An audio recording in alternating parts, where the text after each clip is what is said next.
Bonjour tout le monde, je suis Olivia, physiothérapeute qui est spécialisée dans la réadaptation oncologique et la gestion de la lymphœdème chez Kinatex.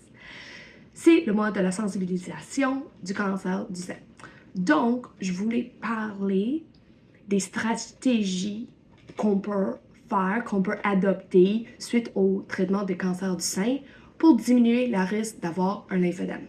Une lymphœdème, c'est quand le bras, le sein ou le tronc est enflé et beaucoup de temps, ça peut arriver suite à une dissection des ganglions sous les selles ou la radiation sous les selles.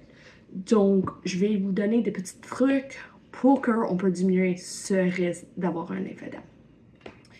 Premièrement, suite à vos traitements de cancer du sein, on n'aura pas des prises de sang, ni on ne va pas prendre la pression sur le bras du sein qui est atteint. On ne veut pas de trauma ni de blessure sur ce bras à cause qu'on a moins de ganglions sous les selles pour aider à circuler à la liquide dans le bras. Donc, je dis beaucoup de temps aux patients aussi, si vous lavez la vaisselle, si vous êtes dans le jardin, c'est parfait, mais apportez des gants. Parce que si on a une coupure ou une blessure, si ça s'infecte, on peut développer une infection du peau qui s'appelle la cellulite, qui peut nous commencer un lymphœdème. Donc, quand on est dehors en été, crème solaire pour éviter des coups de soleil. Chasse moustique, on veut éviter beaucoup de piqûres de moustiques.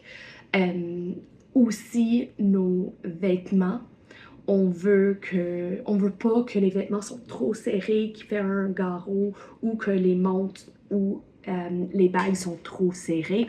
On veut que la circulation est bonne. Aussi, les mains et les ongles, c'est très important qu'on les garde propres, qu'on ne touche pas aux peaux autour des ongles, parce que ça peut causer une infection qui peut tomber en cellulite. L'activité physique.